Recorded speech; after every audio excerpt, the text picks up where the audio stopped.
This is 730 Tea with Ree. So I'm like, oh my god, I'm literally stranded in a flooding canal. He's like, oh, I hope you don't mind. I invited my friends. When he pulls up to pick me up, he's in a weird-looking van. Ree is spilling all the tea.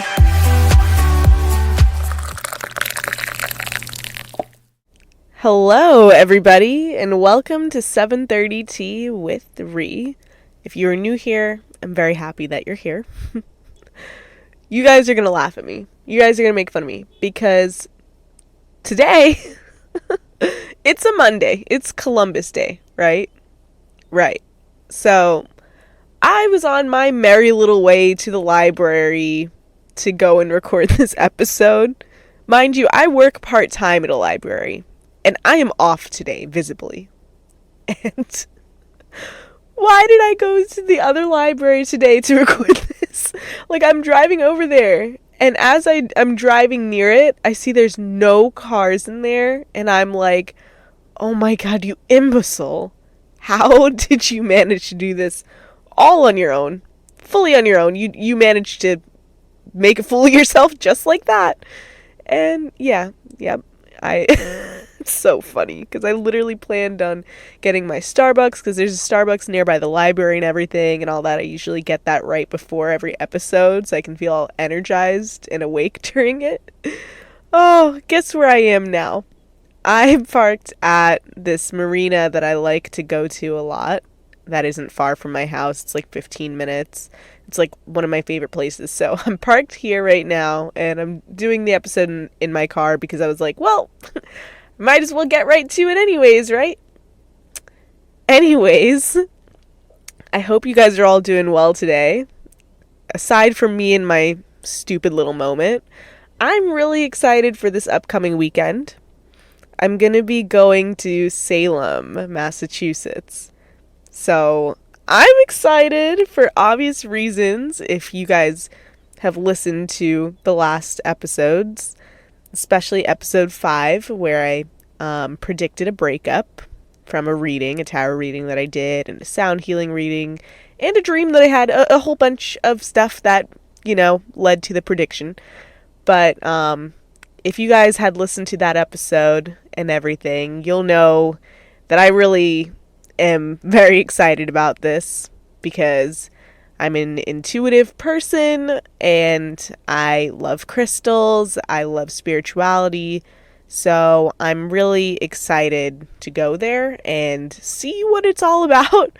I know a lot of people have told me a whole bunch of different things. My sister went there, and I know a lot of friends who went there and they all are in love with it. Like, they said it was really cool, a bunch of cool witchy stuff, a whole bunch of weird vibes, creepy vibes, which I love creepy stuff. I also love scary movies. I like horror and all that stuff. It's like, even though I scare myself, like if I go to see a scary movie or I do something creepy, like I definitely scare myself, but I don't know, the weird part of me, it's like, even though I get anxious after, I'm still like, oh wow, that was a great scare. I don't know. I just love it. I just simply love it. I'm a weirdo. I don't know what to tell you. Speaking of scary shit, I saw The Exorcist, The Believer, the new movie, the other day. That was so scary. If you are someone who will stay up at night thinking about a scary movie after you've seen it, do not go ahead and watch that movie because, okay, usually I don't get that scared after. Like, when I was younger, I feel like I would get scared and stay up after, but now, like, I really do love scary shit, but that one was crazy, in my opinion. Now, maybe there's some of you that have already seen it and are like, oh, it's not that scary. Girl, I was so scared because, you know what it is? I don't like scary movies that have to do with demons or the devil, like combining it with God. I don't like those ones. I feel like it's just too much. It feels too realistic because I feel like that stuff can definitely happen. And plus, The Exorcist is literally based on true events. Like, I'm pretty sure the first Exorcism movie was based on an actual, story, like it actually happened to some little girl. So yeah, I just don't really like to watch those because it's a little too real for me. Like, I'd rather not watch demons and stuff like that and think about that before bed. And it's not for me. Because I know damn well if I sit there and I watch it, I'm going to think about it before I go to bed, and then I'm going to have a really shitty nightmare, and my nightmares are the worst. As I've told you guys, I can, sometimes get things in dreams. So if I have an intuitive nightmare dream theme, if I have something like that, it's really intense, and I'll wake up and I'll be up for the rest of the night until the sun rises because I'm too scared to go back to bed. So yeah, I do not like to watch anything that has to do with demons. That is the point. But anyways, before we get into today's stories, I'm going to tell you guys a little bit about the podcast if you're new here. So this podcast is all about spilling tea and sharing your deepest, darkest secrets. So if you have any tea to spill, DM me on Instagram at 730tea with Ree. You spell that 730TEAWITHRIE. Or you can DM me on my main Instagram account at Rihanna Flores. You spell that RIEANNAFLORES. And if you wish to be anonymous, please let me know. Stories should be up to 500 words or less. And if you want to send an audio voice message instead of typing out your story, please keep it up to 5 minutes max. Thank you. Now let's get into our first story of the day. So this first story is called She Made Me Look Bad in Front of My Crush. So one of my followers wrote in and they said, a few years ago, I had a really shady, toxic friend.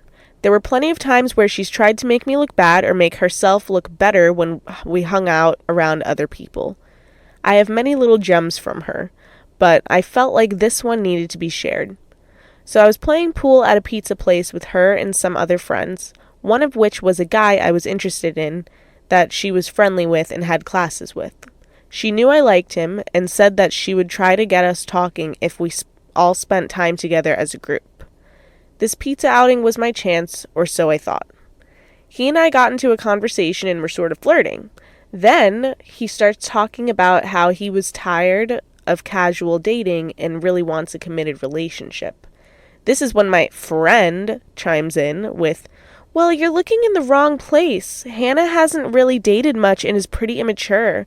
She's just not ready. She's only kissed like one guy and isn't ready for commitment. They both laughed. I pretended to feel sick and left. I hate this. I hate this for you. Ooh, I hate this so much because I've been there. I'm pretty sure we've all had a shady friend like this.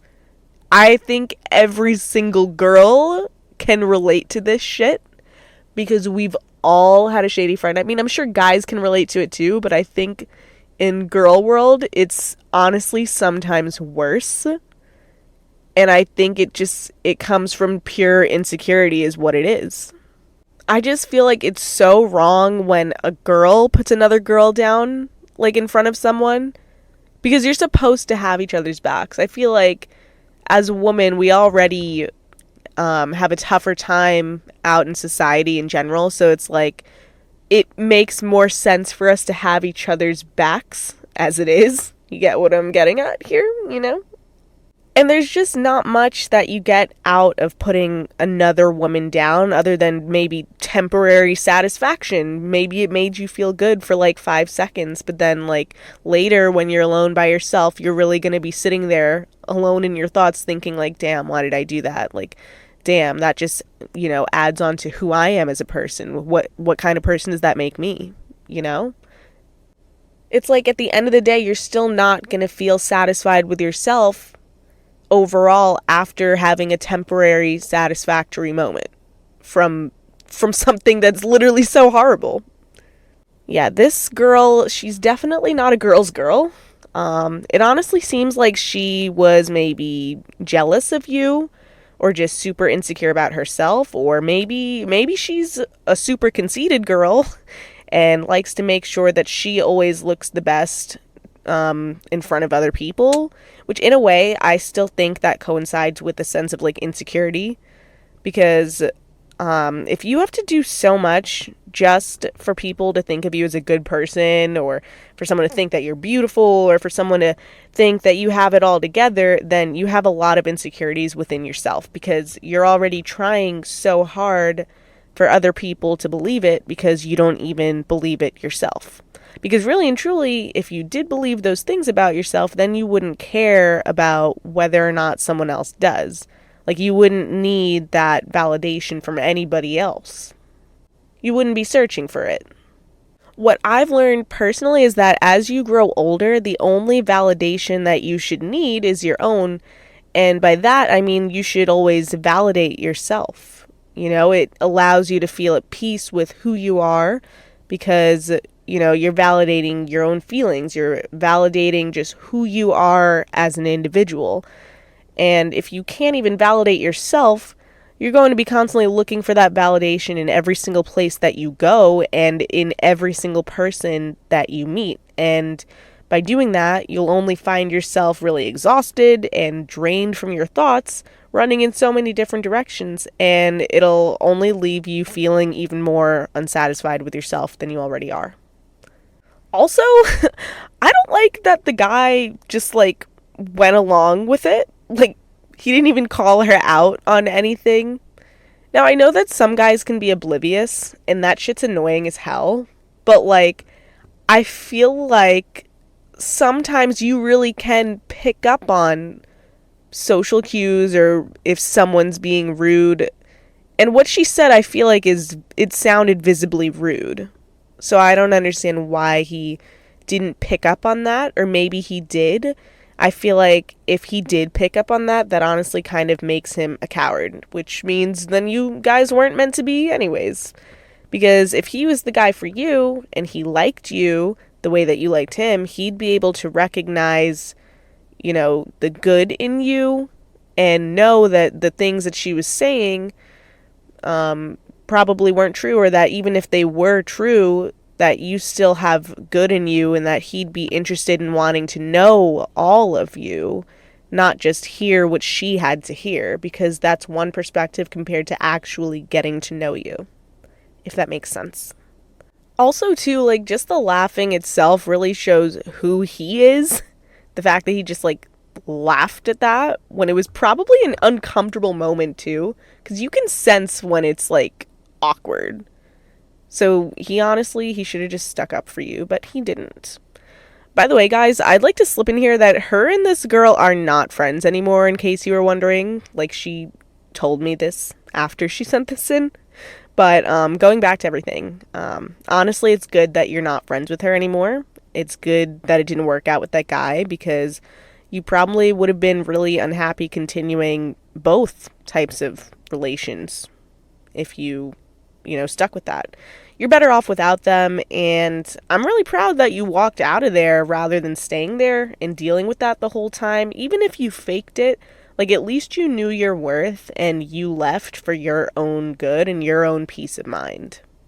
Because you recognized that what she was doing wasn't right. And there's so many instances where girls will realize that in the moment, but they'll still stay in the friendship in the hopes that maybe that friend will change, or this, that, or sometimes some girls really don't catch on to the bullshit that other girls might do to kind of tear them down. Sometimes other girls maybe don't catch on to that as soon, or they don't really get the social cues yet. But if you are seeing any type of shady behavior in somebody, try to actually sit there and analyze, why are they doing it this way? Maybe see if you should talk to them about it, or see if it's something that's so consistent where it's like at that point it doesn't even need a conversation because you already have your answer. Because you shouldn't just, waste your time on a friendship that's not benefiting you. And by benefiting you, I don't mean like, taking from someone, but I mean benefiting you in the way of like making you grow as a person. Because when you have a friendship, You're supposed to make each other grow, and that goes hand in hand with like a relationship too. You should be able to make each other grow. I've heard that the top 5 people that you surround yourself with are the people who are like, they all have some sort of characteristic within yourself. And I feel like that's very telling. You know, there's some people that surround themselves with someone who's successful, then someone who's funny, then someone who's fashionable, then someone who's political, then someone who's scientific, whatever it is. But it's like all a part of you that will shape you. You get what I'm saying? Overall, the takeaway from this, though, is that you should always be validating yourself as a person so that you don't let that insecurity within yourself affect other people around you, because that will only lead to bad karma. And another takeaway is that if you're noticing someone putting someone else down, you shouldn't just laugh along with it. You should actually say something. Like I said, it's good that you stood your ground, and, you know, knowing your worth is the most important thing, and that's the biggest takeaway of all.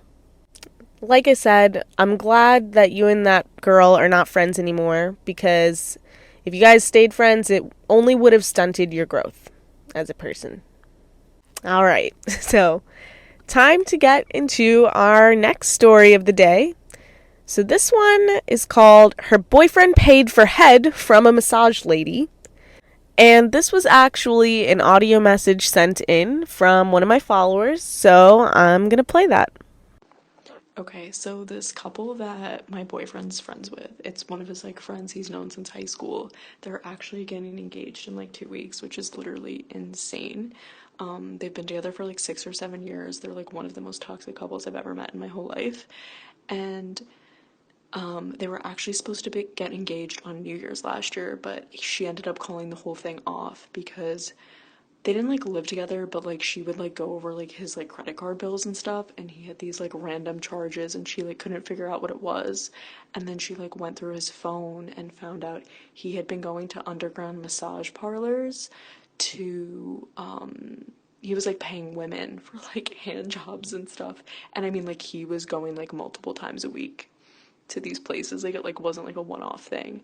And then she also found out he was like an avid user on OnlyFans. Like, he was paying for so many accounts. So she ended up breaking up with him. They broke up for 8 months, and they got back together a month and a half ago, and now they're back together, and he's planning to propose in 2 weeks in Florida, and we're all flying down for it. I honestly should not be laughing, but this is kind of funny. It's just crazy. Like, you know what? It's so crazy that it's just funny. Like, what? An underground massage parlor is crazy. That's like, what? And I'm thinking to myself right now, I'm like, okay, why would he do there of all places? I don't know. I feel like that's worse. And that's just like more sketchy to do. I don't know. I feel like it maybe it would have made sense if he went to a strip club instead and got that type of satisfaction. But actually, I don't know. Maybe that's worse. I have no clue. It's just awful. Also, how did she find out that it was blowjobs? Like, that means he had to confess to that, because I mean, how do you know? Because do the bank statements, obviously the bank statements definitely don't tell you, like, here he got head, you know, or unless she, like, had to search up, like, the name of the place, because I think sometimes the name of the place comes up in those things, so maybe that's what it was. I just want to know how she found out. Like, did he confess, or did it say, like, a particular name, and she searched it up and realized that it was some underground massage parlor place? Anyways, it's just fucking crazy. How are they getting engaged? How are they doing that? Also, did she at least get tested after they broke up for 8 months? Did she get tested? Because I certainly would have. I mean, like, blowjobs, come on. And also, like, who knows? He could have been hiding more. He could have taken it further. You don't know. Also, OnlyFans, I have kind of mixed feelings on, because, okay, if it was free, like, whatever, do you, like, because there's OnlyFans users where, like, they have their content for free. They do. There's a lot of people that have that. And I feel like that's not as bad, like, if you're watching content for free. It's the same as going on Pornhub, and you get that for free.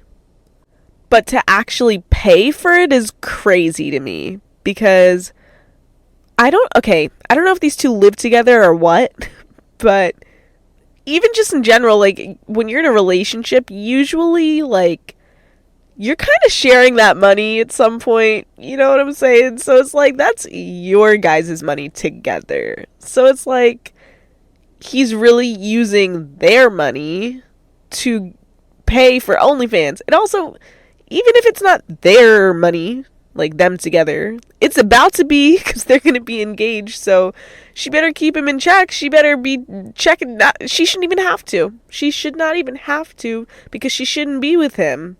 If someone's going to do all that shit, like, they're definitely going to continue doing it again. Like, I would understand if you cheated on someone and it's, like, actually a mistake, even though in a way it's almost like not a mistake, you know what I'm saying? But I'm saying, if you have one slip up, if it's like something like you kissed someone or some shit like that, I could understand maybe getting over that.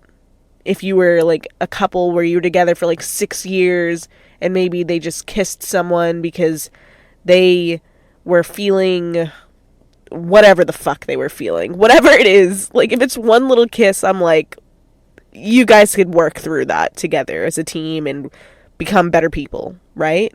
But this is like, he went and he paid for a blowjob. He paid for it. And he also paid for the OnlyFans. There's money involved in this. Do you know how much of that shit that he did where he could have gotten it for free? That's why I think it's so crazy. That means he was so enticed by a woman's body that he would literally jeopardize his finances for it. That's crazy. That's crazy. I just feel like if you're gonna pay to see someone's body, it is honestly strange and wild, because it's like you can see anybody's body for free. Anybody who's the hottest person in the world, you could literally see it for free. I feel like for him to be doing that, it kind of seems like he's not fully satisfied with who he's with. Because it's like I said, if you're watching porn, whatever, that's free. That's on your own time. You're not paying to see someone. You're not paying, like, it's not something where you're like, oh my God, I need it so bad that I'm gonna just pay for this. It's free. Porn is porn, whatever. It's free porn. Who cares? But, like, to pay is crazy. So that's why I feel like it has to do with his level of satisfaction. Maybe he's not getting something out of the relationship that he feels like he needs. Now, that's not anything to bash this girl. His girlfriend is, probably an amazing person. Who knows? I don't know the girl. But she's probably an amazing person, but maybe it could be that they just have different levels of libido. Now, if you don't know what libido is, which some people do, some people don't, I'm just going to reiterate it. Libido is like your sex drive levels. That's basically what it is. I think maybe he has a very high libido, clearly, so bad that he would pay for sexual activity. And maybe she has a lower libido. I don't think hers is super low, probably not, but it's definitely lower than his, because she obviously didn't go ahead and pay for sexual activity like him. And it's honestly really hard when you have two different levels of libido in a relationship. It doesn't mean that it's not doable. It's just you have to compromise with each other. And now, mom and dad, if you're listening to this, stop listening right now. Because what I'm going to say is, I know for me personally, I have a high libido. And in the past, like, partners that I've been with, there's only been one person that I've been with that had maybe the same level of libido as me. and we worked out pretty well for as long as we could. But then I've also had a partner where he had a low libido and I had a very high libido, and I was just like so unsatisfied sometimes. I didn't go out and cheat on him or anything like that, but I did find myself feeling unsatisfied, and there's nothing wrong with that. It's just, it is what it is, and it just means that you should either find ways to compromise and work together as a couple. If you choose to be together forever, that's what you have to do. But if it's really not working out and you really can't find a way to compromise, then you two shouldn't be together, because that's something where it's like, it's the rest of your life. Do you want to be unsatisfied for the rest of your life? And I'm not saying sex is the only thing that matters, but it plays a very big role because it's intimacy. And intimacy is a very, very big thing. It's a very big thing.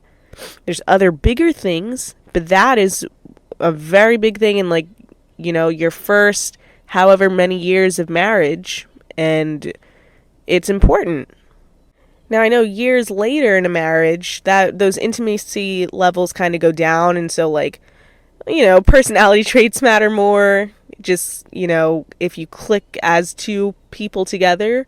But intimacy in the beginning years, beginning stages of a marriage and stuff really does matter a lot.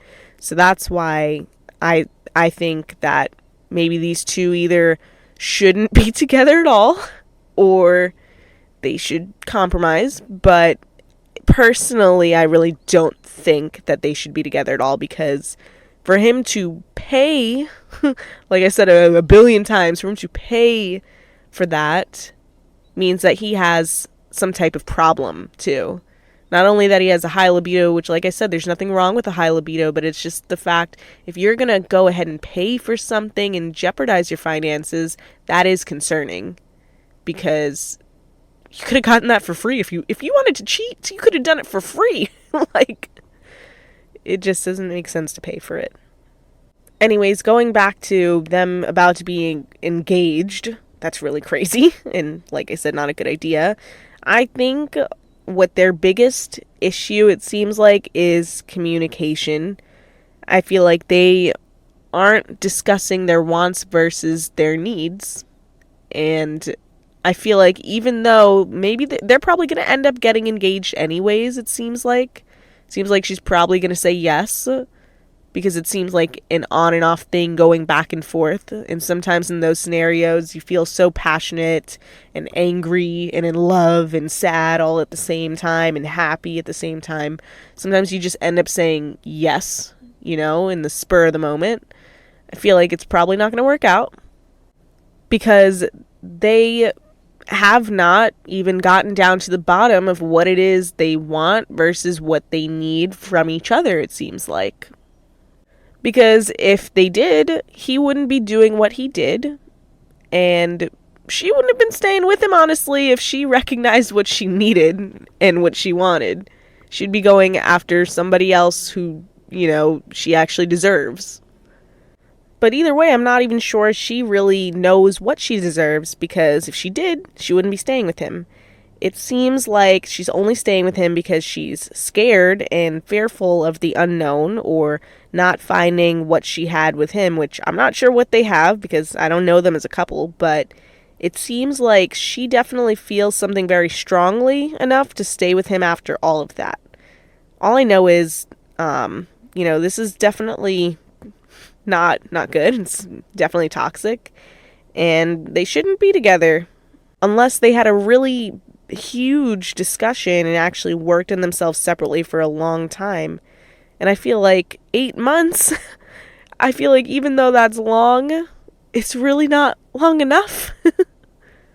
I just feel like from personal experience, it takes way longer than 8 months to actually, like, genuinely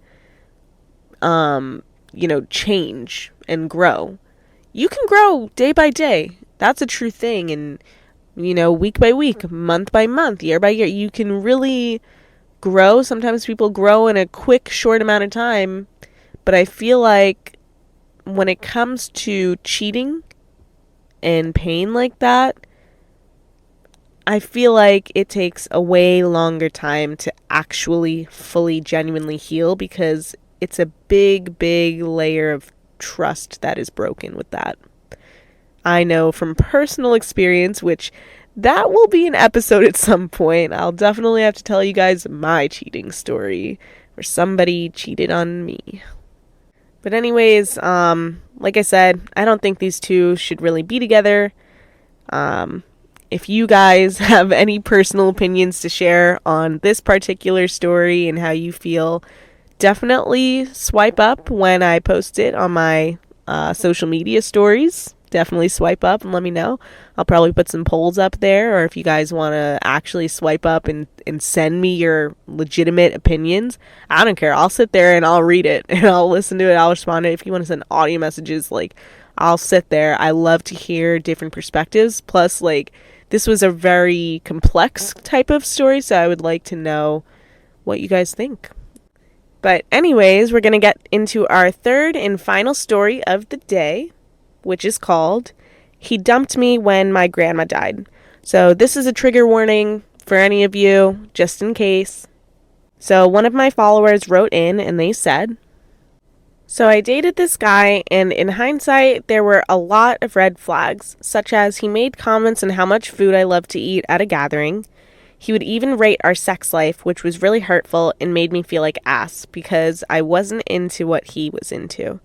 He would say, 'Oh, it would have been a 10 out of 10 if we did this, but since we didn't, I'd say 7 out of 10.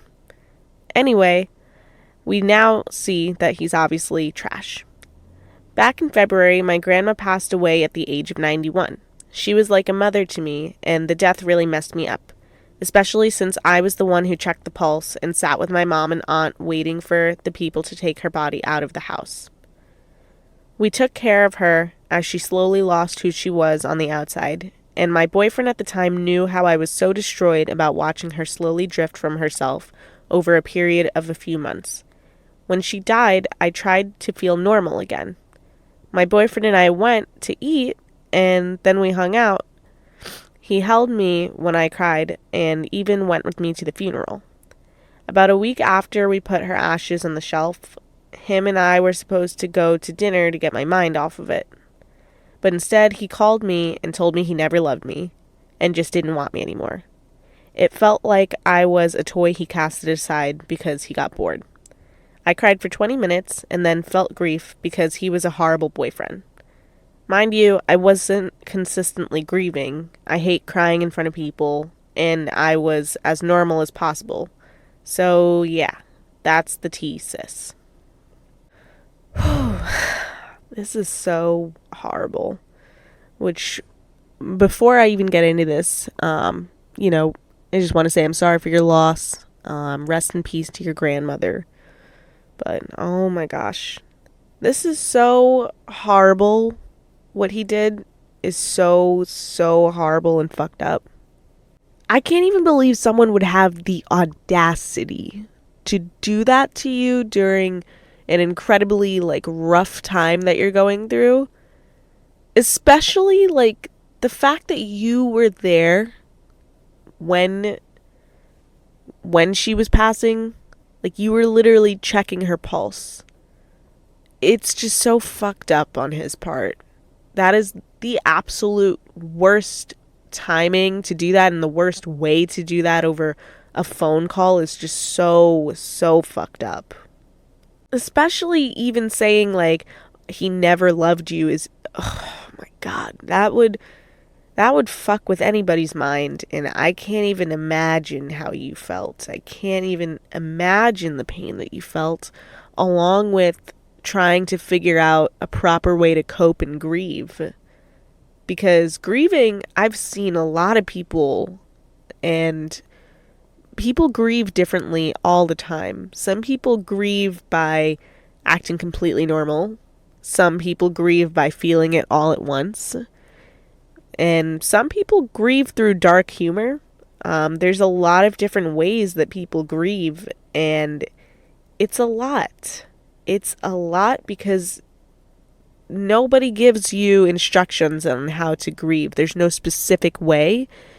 it's a matter of just understanding yourself over time more and more, and the grief doesn't really go away, it just gets smaller over time. And just know that if you ever do need to talk about it, I'm always here for you. And that goes for any of you. If anybody's ever going through anything where they're really struggling with their grief and you guys need to talk about it with anybody, you can always talk to me about it personally. You can always, DM me or anything like that, and I'll really sit there and give you advice or send you audio messages, whatever it is that I need to do to make sure that I'm helping you either grow in a way or give you some advice or maybe help you feel better for a little bit. I would hope that you all know that this is a safe space for you all. And you guys should also be able to communicate with each other too. If any of you who are regular listeners here, I would hope that you guys all know that it's okay to speak with each other too and have each other's backs, because, we're all here together in this safe space that's meant for us to all interact with each other and be there for each other. So I just wanted to remind you guys of that again, just so that you know that I'm always here for you guys, and I'm sure everybody else that is an avid listener on here is there for each other as well. Now, going back to this stupid man, the most fucked up part about this is that he did so much to help you at first, and then he completely gave up at the last minute and blindsided you at a time when you needed him most. And I'm not saying that you needed him, but you did. I mean, of course you need family more, but when you're with somebody and you're in a relationship, sometimes you do need that during a grieving process. Like, it definitely helps it even more. Because when you're in a relationship, you have intimacy, you have all of these things, and the emotional parts and everything. You have someone that is your number one person to go to. So the fact that he just gave up on you at a time when you needed all of those things most to help comfort you is really fucked up. Especially doing it just a week after everything is just so wrong. Because even a week after, you're barely starting your grief process. Because within a week, you're still numb. So it's like, it's the most confusing time. So for another thing to be added onto that, such as heartbreak along with grief, is way too much at once. It's way too much. It's also fucked up that he was already kind of an asshole, where he would make you feel uncomfortable about how much you're eating and your sex life, and rating that is, oh my gosh. It seems like he honestly wasn't raised the right way or something. It also seems to me like as soon as things get real for him, he just seems to want to take off. Because look how fast he did that. He was helping you just fine for however long, and then literally a week later just gave up and took off once things got very real, where he realized, oh my gosh, like, I have this partner and they're going through something and it's going to be really hard, so I'm just going to up and go. Like, that just shows his character. It shows who he is as a person, and it sucks. It sucks that happened that way, and I'm sorry that happened to you, because nobody deserves that. Nobody deserves to go through so much at once. Heartbreak and grief at the same time is so hard, I can't even imagine. All I know is what you can see it as is this was a blessing that you guys aren't together anymore. And, it's good that you felt relief when it did end, because that means you knew in your heart too that it wasn't right. But it really does suck that you had to go through so much at once. But just know that all of that adds to your strength. It only made you stronger.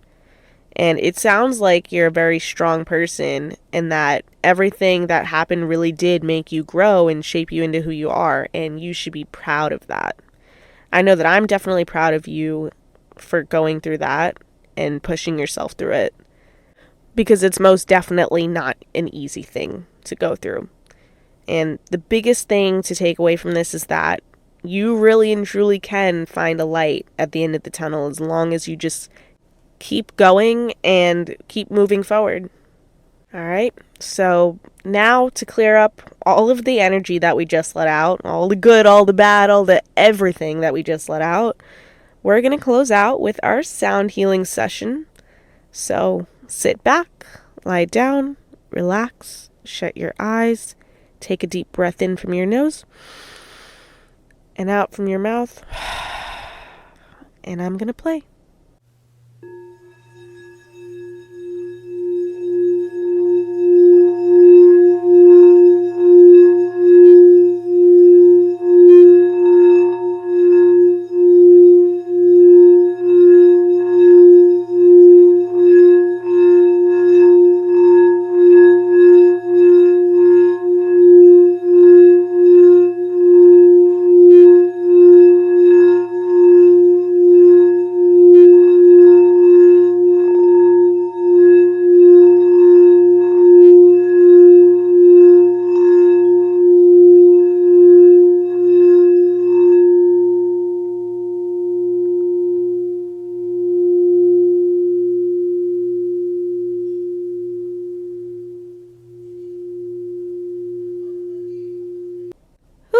All right, guys. That closes out our episode for today. I'm so happy that you guys all joined. Don't forget to hit that follow button. Stay tuned for next week's episode, and I hope you have a really good day. Goodbye!